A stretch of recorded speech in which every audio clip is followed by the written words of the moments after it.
एक समय की बात है। एक शांत गांव था जहां एक प्रसिद्ध गुरु का आश्रम था। लोग कहते थे कि गुरु के पास हर समस्या का हल और हर सवाल का जवाब था। उनके शिष्य उन्हें आदर से प्रभु गुरु कहते थे। गुरु के पास बहुत से शिष्य थे जो न केवल पढ़ाई करते थे बल्कि जीवन जीने की गहरी सीख भी ग्रहण करते थे। एक दिन गुरु ने शिष्यों को बुलाया और कहा, आज मैं तुम्हें एक महत्वपूर्ण सबक सिखाऊंगा, पर यह सबक शब्दों में नहीं तुम्हारे कर्मों से आएगा। क्या तुम तैयार हो? सारे शिष्यों ने मिलकर कहा, जी गुरुदेव, आप जैसा कहेंगे हम वैसा ही करेंगे। गुरु के सारे शिष्य एक्साइटेड थे क्योंकि गुरु उन्हें हमेशा कुछ न कुछ नई नई चीजें सिखाते रहते थे। गुरु ने मुस्कुराते हुए कहा, तो चलो हम जंगल की ओर चलते हैं। गुरु अपने शिष्यों को लेकर जंगल में एक सूखी हुई नदी के किनारे पहुंचे। वहां चारों ओर बस सूखा और पथरीली जमीन थी।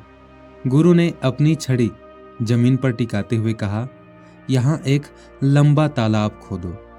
शिष्य चौंक गए। गुरुदेव, यह तो सूखी जमीन है, पानी का कोई नामो निशान तक नहीं है। गुरु ने शांत स्वर में कहा, तुम्हें अभी समझने की जरूरत नहीं, बस वही करो जो मैंने कहा है। शिष्य गुरु की आज्ञा मानते हुए काम में जुट गए। कई घंटे बीत गए। तेज धूप थी, पसीना बह रहा था, लेकिन उन्होंने हार नहीं मानी। आखिरकार एक बड़ा और गहरा गड्ढा खोद ही लिया। जब उनका काम पूरा हुआ तो वे थके हुए और जिज्ञासु थे। गुरुदेव, अब आगे क्या करना है? यहाँ पानी कहाँ से आएगा?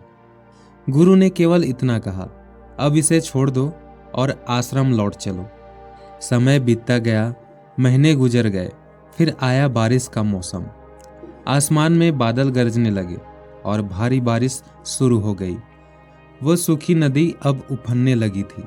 गांव वाले भयभीत हो गए। अगर ये पानी हमारे गांव तक आ गया तो सब कुछ बह जाएगा। लेकिन तभी एक चमत्कार हुआ। वो तालाब जिसे शिष्यों ने खोदा था, बाढ़ का पानी रोकने लगा। सारा पानी तालाब में भर गया और गांव डूबने से बच गया।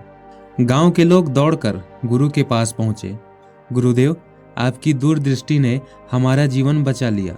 आपने महीनों पहले तालाब बनवाकर हमें इस संकट से बचा लिया।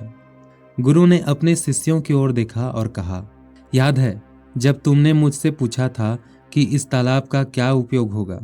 उस दिन तुमने इसे केवल श्रम समझा, लेकिन मैंने उस समय संकट को देखा जो आज आया। यही वो सबक है जिसे मैं तुम लोगों को अनुभव के जरिए बताना चाहता था। दूर की सोच रखते हुए जीवन में हमेशा आगे की योजना बनानी चाहिए। यदि तुम केवल वर्तमान को देखकर चलोगे तो भविष्य में संकट तुम्हें घेर लेंगे। शिष्य चुपचाप सिर झुकाए खड़े थे। आज उन्होंने एक गहरी सीख पाई थी। और इस तरह गुरु ने अपने शिष्यों को सिखाया कि दूर की सोच न केवल ज्ञान का प्रतीक है, बल्कि जीवन को सुरक्षित और बेहतर बनाने का सबसे बड़ा साधन भी है। दोस्तों, हमेशा दूर की सोच रखो, क्योंकि आने वाले कल का निर्माण आज के निर्णयों से होता है।